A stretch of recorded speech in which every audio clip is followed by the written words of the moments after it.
नमस्कार दोस्तों, आत्मज्ञान, ज्ञान प्राप्ति, एनलाइटनमेंट जैसे शब्द बड़े भारी भरकम लगते हैं, या यूं कहें कि कुछ तथाकथित अध्यात्मवेताओं के द्वारा जानबूझकर इन्हें इतना दुरूह बना दिया गया है ताकि एक सामान्य आदमी इसे कोई अलौकिक या दिव्य उपलब्धि माने और इसे एक ऐसा लक्ष्य माने जिसे पाना उसके लिए संभव ही ना हो। सामान्य व्यक्तियों के द्वारा आत्मज्ञान को अपने काम की चीज न मानकर ईश्वर की विशेष कृपा प्राप्त व्यक्तियों को ही इसके योग्य माना है, जबकि गौतम बुद्ध के द्वारा आत्मज्ञान की एक सीधी सरल परिभाषा दी है कि आत्मज्ञान से तात्पर्य है कि दुख का अंत हो जाना। बुद्ध द्वारा जानबूझकर अधूरी परिभाषा दी है। उन्होंने केवल ये बताया है कि आत्मज्ञान क्या नहीं है, क्योंकि जब दुख का अंत हो जाता है तो शेष क्या बचता है। इस प्रश्न पर बुद्ध मौन है। इसका अर्थ यह है कि इसे आपको अपने लिए स्वयं को ही खोजना होगा। आत्मज्ञान पर एक हाथ टॉल कहते हैं, आत्मज्ञान का सीधा सच्चा अर्थ है अपने बींग के साथ अभिन्नता की अवस्था में होना, अर्थात अपने अस्तित्व, आत्मा या अंतरात्मा के साथ जुड़कर रहना। सामान्य रूप में हम ये कह सकते हैं कि आत्मज्ञान वह अवस्था है जब आप अपने नाम व रूप से परे अपने सच्चे वास्तविक स्वरूप को पहचान कर अपने अंतरतम में विद्यमान उस शाश्वत, अमर व चिरस्थायी अंतरात्मा से जुड़कर रहते हैं। आत्मज्ञान या अंतरात्मा से जुड़ाव में सबसे बड़ी बाधा हमारा मन है, क्योंकि हम अपने मन के साथ इतना घुल मिल गए हैं, या यूं कहें कि हम अपने मन के साथ इतना एकसार या एकजान हो गए हैं कि हम स्वयं को मन ही मान बैठे हैं। हम ये सोचने लगे हैं कि हम मन ही हैं, यह मन ही हम हैं, और यह मन ही हमारे दुखों का मूल कारण है। यह मन हमेशा भूत और भविष्य में चलायमान रहकर निरंतर हमारे लिए मिथ्या अहम की रचना करता रहता है, और यह मिथ्या अहम ही हमारे दुखों एवं भय का मूल कारण है। हम अपने मन, रूप एवं नाम के साथ इतने घुल मिल जाते हैं कि हम अपने आप को वही समझने लगते हैं, और ऐसे में हमारा वास्तविक स्वरूप कहीं ओझल हो जाता है।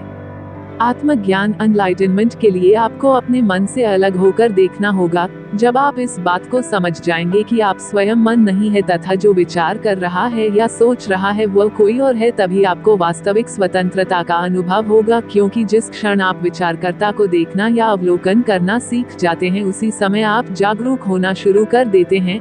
आपने सड़क पर अपने आप से ही बातें करते हुए या बड़बड़ाते हुए पागलों को देखा होगा, लेकिन उस पागल एवं आप में कोई खास अंतर नहीं है, सिवाय इसके कि आप उसकी तरह बाहरी आवाज नहीं करते हैं। सच तो यह है कि हर व्यक्ति अपने मस्तिष्क में हर वक्त कोई ना कोई आवाज हर समय सुना करता है। यह अपने आप मन में चलने वाली विचार प्रक्रिया है, जो कभी टीका टिप्पणी करती है, दोषारोपण, शिकायत करती है, निर्णय या निष्कर्ष निकालती है, पसंद या नापसंद करती है इत्यादि। सबसे बड़ी बात तो यह है कि यह विचार प्रक्रिया अपना अधिकांश समय भूत या भविष्य में ही व्यतीत करती है। ये वर्तमान को भी अतीत के चश्मे से ही देख रही होती है। कभी कभी इसमें मानसिक पिक्चर या दृश्य कल्पना भी जुड़ जाती है। हमारे मन में चल रहा है ये मानसिक शोर ही अंततः चिंता में बदल जाता है। हमारे विशुद्ध रूप को हम तब तक महसूस नहीं कर पाएंगे जब तक कि हम हमारे अंदर के मानसिक शोर को विराम नहीं दे देते अपने मन से, या यूं कहें कि मानसिक शोर से आजादी प्राप्त करने के दो तरीके मुख्य है। प्रथम तरीका है अपने विचारों का अवलोकन करना, और द्वितीय तरीका है वर्तमान पर फोकस करना। प्रथम तरीके में जब भी आप मन की आवाज को सुने तो उसे तटस्थ या साक्षी भाव से, बिना कोई निर्णय या निष्कर्ष लिए, बिना कोई निंदा या आलोचना के सुने। इस तरह से जब आप तटस्थ होकर मन की आवाज को सुनेंगे तो आपको ज्ञान होगा कि आप मन नहीं है, आप मन से भी परे हो। इस प्रक्रिया में होता यह है कि जब आप अपना कोई विचार सुनते हैं तो आप न केवल उस विचार के प्रति सजग होते हैं, बल्कि उस विचार के साक्षी के रूप में खुद के प्रति भी सजग होते हैं, और आप में जागरूकता की मात्रा बढ़ जाती है। आप विचार के पीछे एक चेतन उपस्थिति को अनुभव करते हैं। ऐसे में वह विचार आप पर हावी नहीं हो पाता है, क्योंकि तब आप मन से अलग होने के कारण उस विचार को ऊर्जा नहीं दे रहे होते हैं। इस प्रकार से जब विचार गायब होने लगते हैं तो विचारों के प्रवाह में अंतराल, विराम पैदा होता है। हो सकता है ये अंतराल प्रारंभ में पल दो पल के हो, लेकिन धीरे धीरे ये लंबे होते जाएंगे और आप अपने भीतर एक तरह का ठहराव या शांति महसूस करोगे। इस स्थिति को ही ध्यान कहा जाता है। धीरे धीरे यह अनुभूति गहन से गहनतर होती जाएगी, और तब आप उस असीम आनंद को महसूस करोगे जिसे आत्मज्ञान या आत्मानुभूति कहा जाता है। पढ़े मेडिटेशन, शरीर एवं मन की सीमा से परे जाकर जीने का तरीका।